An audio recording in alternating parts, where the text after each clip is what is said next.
Bonjour, bienvenue sur la voie de Morgane. J'espère que vous allez bien.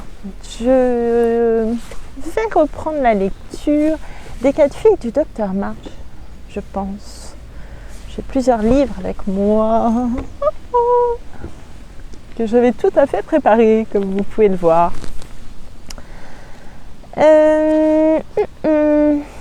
Où en étais-je?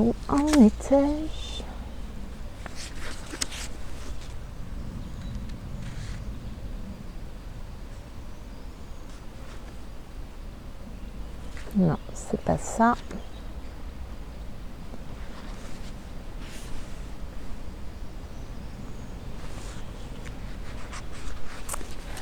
Chapitre 3, tentative artistique. Il faut beaucoup de temps pour apprendre la différence entre le talent et le génie. Il y a des coups de feu un jour férié. Parce qu'il y a une chasse qui est organisée. Tout à l'heure, il y avait un chasseur qui avait perdu son chien.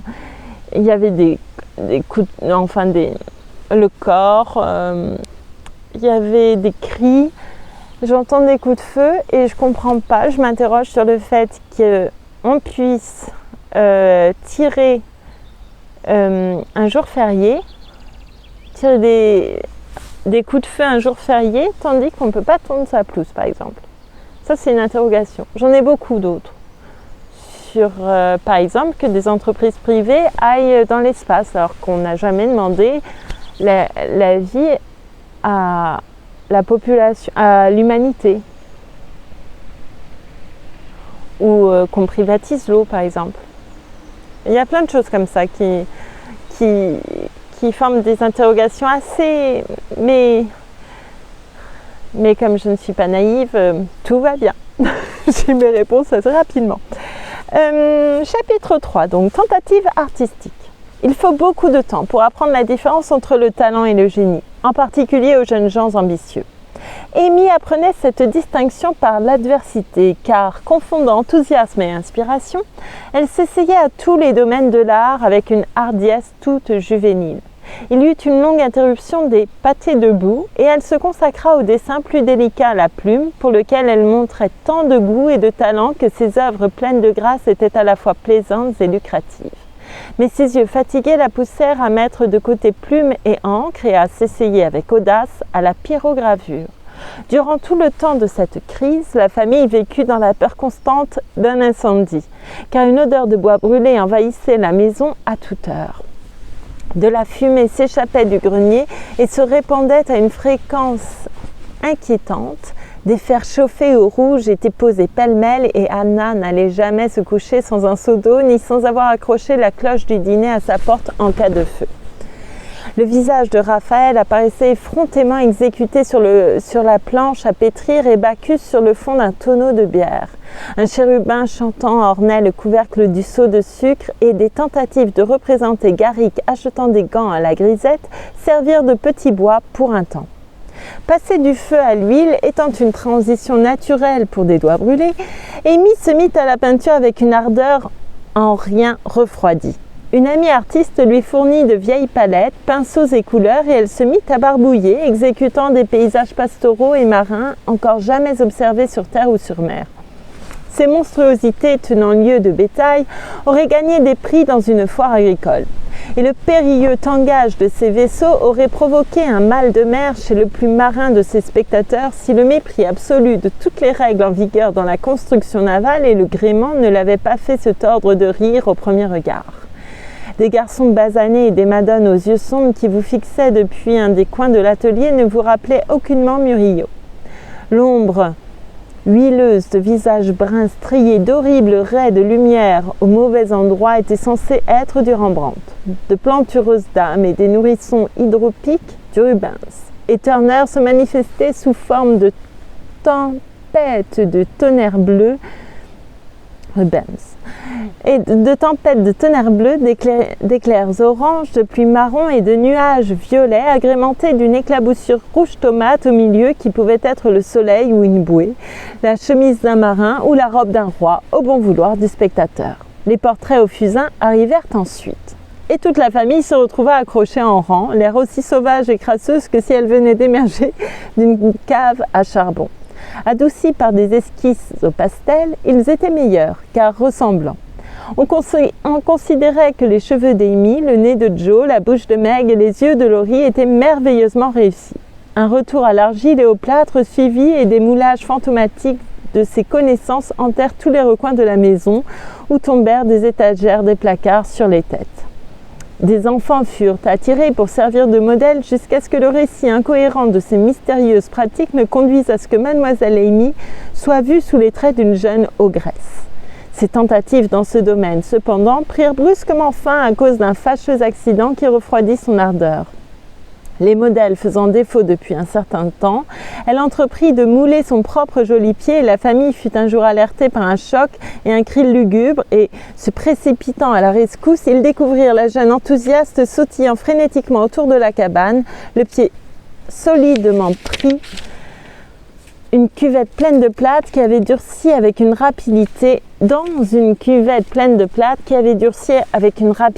inattendue. Avec grande difficulté et péril, elle en fut libérée, car Joe était tellement secoué de rire en creusant que son couteau alla trop loin, coupa le pauvre pied et laissa en tout cas un souvenir indélébile de cette tentative artistique.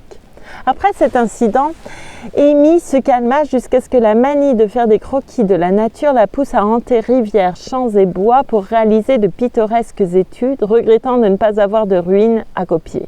Elle attrapa des rhumes sans fin à rester assise sur l'herbe humide pour remplir son carnet d'un délicieux détail composé d'une pierre, d'une souche, d'un champignon et d'une tige de molène brisée ou d'une divine masse de nuages qui ressemblait à un assortiment de lits de plumes une fois achevée. Elle sacrifia son teint en naviguant sur la rivière en plein soleil au milieu de l'été pour étudier la lumière et l'ombre et fronça le nez à la recherche de perspectives ou qu'importe le terme désignant cette façon de plisser les yeux et de tendre le regard. Si le génie est affaire de patience éternelle, comme l'affirme Michel-Ange, Amy pouvait se réclamer de cette qualité divine, car elle persévérait en dépit de tous les obstacles, échecs et découragements, croyant fermement qu'avec le temps elle parviendrait à accomplir quelque chose qui mériterait d'être appelé du grand art. Dans le même temps, elle apprenait, s'adonnait et prenait plaisir à d'autres activités, car elle était résolue à devenir une femme séduisante et accomplie, même si elle ne devenait jamais une grande artiste. Ce domaine-là lui réussissait mieux. Elle faisait partie de ces êtres gâtés par la nature qui plaisent sans effort, se font des amis partout et affrontent la vie avec tant de grâce et d'aisance que les moins chanceux sont tentés de croire qu'ils sont nés sous une bonne étoile. Tout le monde l'aimait, car parmi ses nombreux dons se trouvait la délicatesse. Elle possédait un sens inné de ce qui était agréable et séant, adressait toujours les bonnes paroles aux bonnes personnes, agissait toujours en fonction de ce qui convenait au moment et à l'endroit, et était si maîtresse d'elle-même que ses sœurs avaient l'habitude de dire « Si Amy se retrouvait au tribunal sans avoir rien répété à l'avance, elle saurait exactement quoi faire. » Une de ses faiblesses était de vouloir fréquenter le meilleur monde, sans être très sûre de savoir ce que signifiait réellement ce « meilleur ». L'argent, la situation, les talents en vogue et les manières élégantes étaient ce qu'il y avait de plus désirable à ses yeux et elle aimait côtoyer ceux qui les possédaient. Elle confondait souvent le vrai et le faux et admirait ce qui n'était en rien admirable. N'oubliant jamais qu'elle était par naissance une demoiselle de bonne famille, elle cultivait ses goûts et sa sensibilité aristocratique afin d'être prête, lorsque l'occasion se présenterait, de retrouver la place dont la pauvreté l'excluait désormais. Milady, comme ses amis l'appelaient, désirait sincèrement être une authentique dame et elle l'était au fond d'elle-même. Mais il lui restait encore à apprendre que l'argent ne peut pas acheter le raffinement naturel, que le rang n'accorde pas toujours la noblesse et que la véritable éducation est toujours palpable malgré les obstacles extrinsèques. « Je veux te demander un service, maman, dit un jour Amy en entrant avec un air important. « Oui, quoi, ma petite fille ?» répondit sa mère pour qui la jeune dame pleine de dignité était encore le bébé. « Notre cours de dessin se termine la semaine prochaine et avant que les filles ne se séparent pour l'été, je veux les inviter à passer une journée ici. Elles ont une folle envie de voir la rivière, de faire des croquis du pont cassé et de copier certaines des choses qu'elles admirent dans mon carnet. Elles ont été très gentilles avec moi de bien des façons et je leur en suis reconnaissante parce qu'elles sont toutes riches et elles savent que je suis pauvre mais elles ne font aucune différence. Et pourquoi le ferait-elle demanda Madame March avec ce que les filles appelaient son air de Marie-Thérèse d'Autriche. Tu sais bien que ça fait une différence pour presque tout le monde, alors ne te hérisse pas comme une adorable mère poule quand de plus beaux oiseaux donnent des coups de bec à tes poussins. Le vilain petit canard est devenu un cygne, tu sais, répondit Amy avec un sourire dépourvu d'amertume, car elle avait un tempérament heureux et optimiste. Madame March rit et ravala sa fierté maternelle en demandant « Bon, mon petit cygne, quel est ton plan ? Je voudrais inviter les filles à déjeuner la semaine prochaine et les emmener se promener aux endroits qu'elles ont envie de voir. Peut-être une balade en bateau et organiser une petite fête artistique pour elles. » Ça paraît faisable. Que veux-tu pour déjeuner ? Des gâteaux, des sandwichs, des fruits et du café, cela suffira, j'imagine ? Oh mon Dieu, non, il nous faut de la langue froide et du poulet, du chocolat chaud et de la glace. Les filles sont habituées à ce genre de choses et je veux que mon déjeuner soit convenable et élégant, même si je dois travailler pour gagner ma vie. Il y aura combien de filles ? Demanda sa mère en prenant un air sérieux. 12 ou 14 dans la classe, mais je ne pense pas qu'elles viennent toutes. Mais enfin, mon enfant, il va falloir affréter un omnibus pour les transporter. Allons, maman, comment peux-tu imaginer une chose pareille ? Elles ne seront probablement pas plus de 6 ou 8 à venir, alors je louerai un break et j'emprunterai le Sherry Bounce de M. Lorenz. C'est ainsi qu'Anna prononçait charaban. Tout ça va coûter cher, Amy. Pas très, j'ai calculé le coût et je paierai de ma poche. Tu ne crois pas, ma chérie, que dans la mesure où ces filles sont habituées et que même si on fait de notre mieux, rien ne sera nouveau pour elles, que quelque chose de plus simple leur serait plus agréable, au moins pour changer, et préférable pour nous, plutôt que d'acheter ou d'emprunter des choses dont nous n'avons pas besoin et d'essayer de faire preuve d'un chic qui ne correspond pas à notre situation. Si je ne peux pas faire comme j'ai envie, j'aime autant ne rien faire du tout. Je sais que je peux parfaitement bien m'en acquitter si toi et les filles m'aidaient un peu. Et je ne vois pas pourquoi je ne pourrais pas si je suis d'accord pour payer, dit Amy, dont la résolution avait tendance à se transformer en obstination si l'on s'opposait à elle.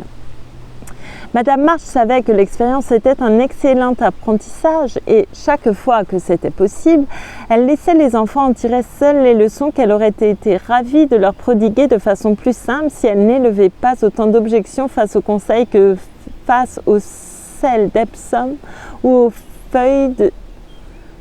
Si elle n'élevait pas autant d'objections face aux conseils que face au sel d'Epsom ou aux feuilles de séné.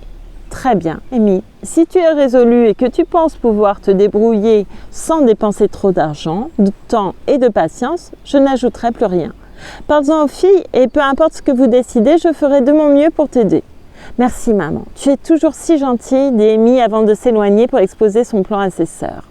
Meg fut immédiatement d'accord et lui promit son aide, heureuse d'offrir tout ce qu'elle possédait, de sa petite maison à ses meilleures cuillères à sel. Mais Joe désapprouvait le projet dans son ensemble et d'emblée ne voulut absolument pas y être associé. Pourquoi diable est-ce que tu dépenserais ton argent, embêterais ta famille et mettrais la maison sans dessus-dessous pour une bande de filles qui ne se soucient pas de toi pour un sou ? Je pensais que tu avais trop de fierté et de bon sens pour t'abaisser devant une simple mortelle juste parce qu'elle porte des bottines françaises et se promène en coupé, dit Joe, qui, ayant été appelé en plein milieu de l'apogée tragique de son roman, n'était pas dans les meilleures dispositions pour s'embarquer dans des mondanités. Je ne m'abaisse pas et je déteste autant que toi être traitée avec condescendance, répliqua Amy d'un air indigné, car toutes deux s'énervaient toujours quand de telles questions surgissaient.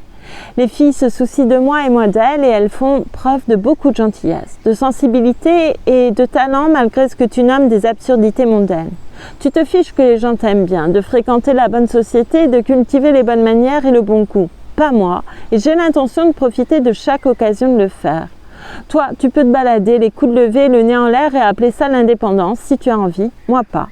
Lorsqu'Amy affûtait sa langue et libérait son esprit, elle prenait généralement le dessus, car elle échouait rarement à rallier le bon sens, tandis que Joe portait son amour de la liberté et sa haine du conformisme à des degrés tels qu'elle se retrouvait naturellement perdante dans les disputes. La définition donnée par Amy de l'idée que se faisait Joe de l'indépendance était tellement bien vue qu'elles éclatèrent toutes deux de rire et que la discussion prit un tour plus agréable. Malgré elle, Joe finit par consentir à sacrifier une journée à Madame Grundy et à aider sa sœur dans ce qu'elle considérait comme une entreprise absurde. Les invitations furent envoyées, la plupart acceptées, et le lundi suivant fut retenu pour le grand événement. Anna était de mauvaise humeur parce que son travail de la semaine était perturbé. Elle prophétisa que si la lessive et le repassage n'étaient pas faits comme d'habitude, rien ne se passerait bien.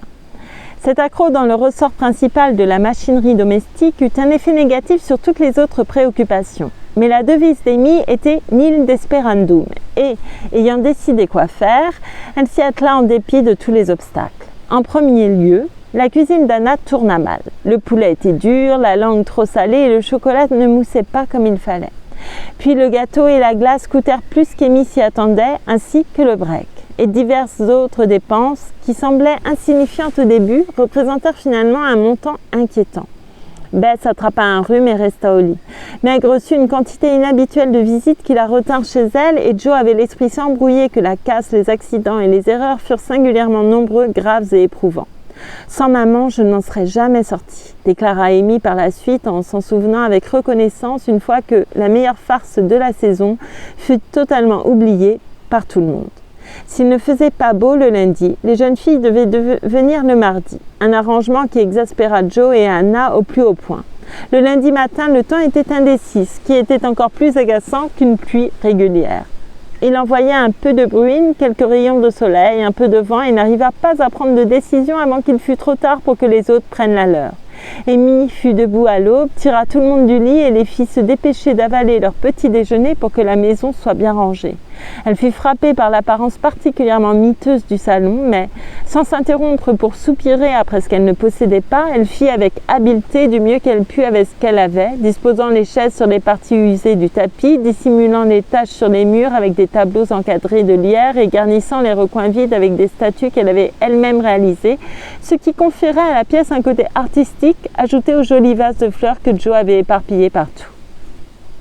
Le déjeuner avait l'air tout à fait charmant. En l'inspectant, elle espéra sincèrement qu'il serait bon et que les verres, la porcelaine et l'argenterie qu'elle avait empruntés retrouveraient leur foyer sain et sauf. Les voitures étaient promises. Meg et sa mère étaient prêtes à faire les honneurs de leur maison. Bess était capable d'aider en coulisses et Joe s'était engagée à être aussi pleine d'entrain et aimable que sa distraction, un mal de tête et une ferme désapprobation de toutes et tout le permettrait et, tandis qu'elle s'habillait avec lassitude, Amy se réjouissait à l'avance des bons moments à venir lorsque, le déjeuner une fois terminé sans encombre, elle partirait en compagnie de ses amis pour un après-midi d'enchantement artistique. Car le Cherry Bounce et le pont cassé étaient les points forts de la journée. Suivirent 2 heures de suspense, durant lesquelles elle frémit, passant du salon au porche, tandis que l'opinion publique variait autant que la girouette. Une grosse averse, à 11 heures, refroidit manifestement l'enthousiasme des jeunes filles qui devaient arriver à midi, car personne ne vint. Et à 2 heures, la famille épuisée s'assit sous un soleil éclatant pour consommer les denrées périssables du festin afin que rien ne fût perdu. Le temps n'est pas douteux aujourd'hui, elles viendront certainement. Alors nous devons nous activer et nous préparer à leur arrivée, dit Amy lorsque le soleil la réveilla le lendemain matin. Elle s'exprimait avec vivacité, mais au fond d'elle-même, elle regrettait d'avoir parlé de mardi car son intérêt, comme le gâteau, commençait un peu à rassir. « Je ne peux pas aller chercher de homard, il faudra faire sans salade aujourd'hui, dit M. March en rentrant une demi-heure plus tard, affichant une expression de tranquille désespoir. Utilise le poulet, ce n'est pas important qu'il soit dur pour une salade, conseilla sa femme. Anna l'a oublié un instant sur la table de la cuisine et les chatons se sont jetés dessus. Je suis vraiment désolée, Amy, ajouta Bess, éternelle protectrice des chats. Alors il me faut absolument un homard, parce que la langue ne suffira pas, décida Amy. Tu veux que je file en ville en demander un, proposa Joe avec la magnanimité d'un martyr. Tu reviendras en le portant sous le bras, sans papier autour, juste pour me mettre à l'épreuve. J'y vais moi-même, répondit Amy, dont l'humeur commençait à s'assombrir. Enveloppée d'un foulard épais et armée d'un panier à provisions raffiné, elle partit avec le sentiment qu'un trajet tranquille calmerait son irritation et la mettrait en train pour les tâches de la journée. Après quelques contretemps, elle finit par se procurer l'objet de ses désirs, ainsi qu'un flacon d'assaisonnement pour éviter une perte de temps à la maison, et elle repartit très satisfaite d'être si prévoyante. Comme l'omnibus n'abritait qu'une unique autre passagère, une vieille dame somnolente, Amy rangea son foulard dans sa poche et, pour s'occuper durant ce trajet ennuyeux, elle essaya de comprendre où était passé tout son argent. Elle était tellement plongée dans sa carte remplie de chiffres réfractaires qu'elle ne vit pas le nouvel arrivant qui monta sans faire arrêter le véhicule jusqu'à ce qu'une voix masculine ne lance « Bonjour, mademoiselle March !» Et en levant les yeux, elle vit un des plus élégants camarades d'université de Laurie. Espérant ardemment qu'il descendrait avant elle, Amy ignora totalement le panier à ses pieds, se félicita de porter sa robe de voyage neuve et retourna au jeune homme ses salutations avec ses manières doucereuses et son esprit habituel. Ils s'entendirent merveilleusement bien, car le souci principal d'Amy fut rapidement mis de côté en apprenant que le jeune homme descendrait en premier, et elle bavardait avec des accents particulièrement nobles lorsque la vieille dame descendit. En se dirigeant vers la sortie, elle fit un faux pas et renversa le panier et, oh quelle horreur! Le homard, dans toute sa vulgarité et sa brillance, fut révélé aux yeux bien nés d'un Tudor. Sapristi, elle a oublié son dîner, s'écria l'inconscient jeune homme en repoussant de sa canne le monstre écarlate dans le panier et en se préparant à le rendre à la vieille dame. « Non, c'est à moi, » murmura Amy, presque aussi rouge que son crustacé. « Oh, vraiment? Je vous demande pardon. Il est particulièrement beau, non ?» dit Tudor avec une grande présence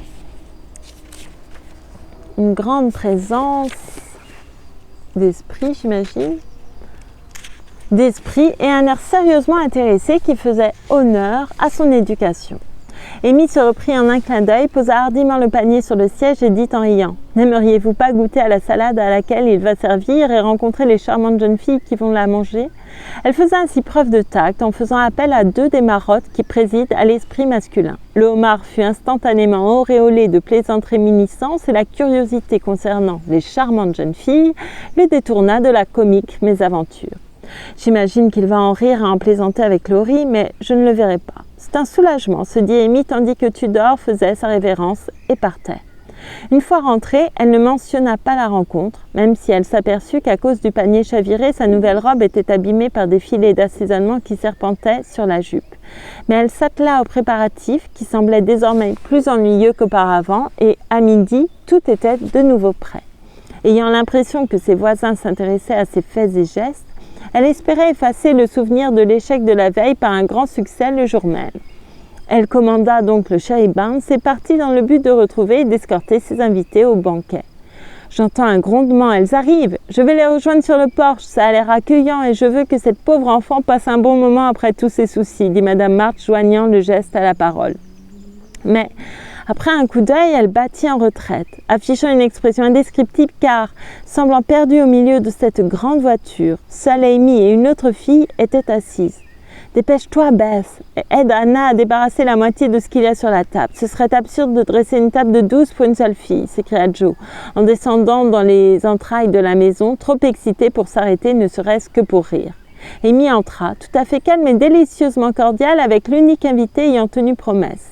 Le reste de la famille, se retrouvant face à un dramatique retournement de situation, joua tout aussi bien son rôle et Mademoiselle Elliot trouva qu'elle formait une troupe absolument hilarante, car il était quasiment impossible de contrôler la gaieté qui s'était emparée d'elle. Le déjeuner remanié ayant été joyeusement avalé, l'atelier et le jardin visités et l'art discutés avec enthousiasme, Amy commanda un bogey, tant pis pour l'élégant sherry bounce, et promena tranquillement son amie dans les environs jusqu'au coucher du soleil, heure à laquelle la troupe partit. En entrant, l'air très fatigué, mais aussi posé qu'à son habitude, elle remarqua que tous les vestiges de la malheureuse fête avaient disparu, à l'exception de plis suspects au coin de la bouche de Joe. « Tu as profité d'un bel après-midi pour ta promenade, ma chérie, » dit sa mère, avec autant de respect que si les 12 filles étaient venues. Mademoiselle Elliot est une fille très gentille et j'ai l'impression qu'elle s'est amusée, fit observer Beth avec une chaleur inhabituelle. « Tu peux me donner de ton gâteau? J'en ai vraiment besoin. J'ai tellement de visites et je suis incapable de confectionner des choses aussi délicieuses que les tiennes, » demanda sobrement Meg. « Prends tout, je suis la seule ici à aimer le sucré et il moisira avant que j'en vienne à bout, » répondit Amy en songeant avec un soupir à la quantité de victuailles dont elle avait fait provision pour que tout se termine ainsi. « C'est dommage que Laurie ne soit pas là pour nous aider, » commença Joe, tandis qu'elle s'asseyait pour manger de la glace et de la salade pour la 4e fois en 2 jours. Un regard d'avertissement de sa mère mit fin à ses commentaires et toute la famille se sustenta dans un silence héroïque jusqu'à ce que M. March observe avec douceur. La salade était un des mets préférés des anciens et d'Evelyn. Et une explosion de rire général coupa net l'histoire des salades à la grande surprise de l'homme cultivé. Emballez tout dans un panier et envoyez-le au Hummel. Les Allemands aiment les bons petits plats. j'en ai assez de voir tout ça. Il n'y a aucune raison que vous mouriez tous d'indigestion parce que j'ai été idiote, s'écria Amy en s'essuyant les yeux. J'ai bien cru mourir quand je vous ai vues toutes les deux brinque-baller dans ce je ne sais plus comment tu appelles ça, comme deux petites amandes dans une très grande coque, et maman dans tous ses états prête à accueillir une foule, soupira Joe qui n'en pouvait plus de rire. Je suis vraiment désolée que tu aies été déçue, ma chérie, mais on a tout fait notre possible pour te satisfaire, dit Madame March, la voix teintée de regret maternel.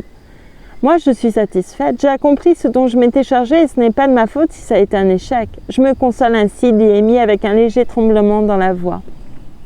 Je vous remercie toutes beaucoup de m'avoir aidée et je vous remercierai encore plus si vous n'y faites pas la moindre allusion pendant au moins un mois.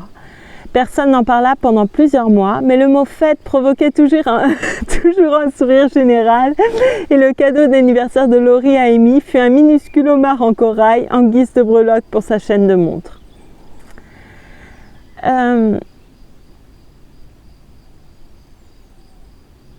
Il fait allusion à John Evelyn et à son Acetaria, Discours on Salads, Acetaria, traité sur les salades, un des pionniers du végétarisme. Voilà, je vais m'arrêter là pour cette lecture. Les hirondelles virevoltent bien haut. Je vous remercie. C'est qu'il va faire beau. Tant mieux parce que j'ai un peu froid là, j'avoue. Je vous remercie beaucoup pour votre écoute et je vous dis à très bientôt pour une prochaine lecture. Et faites attention à vous surtout. Voilà, je vous remercie encore. À très bientôt.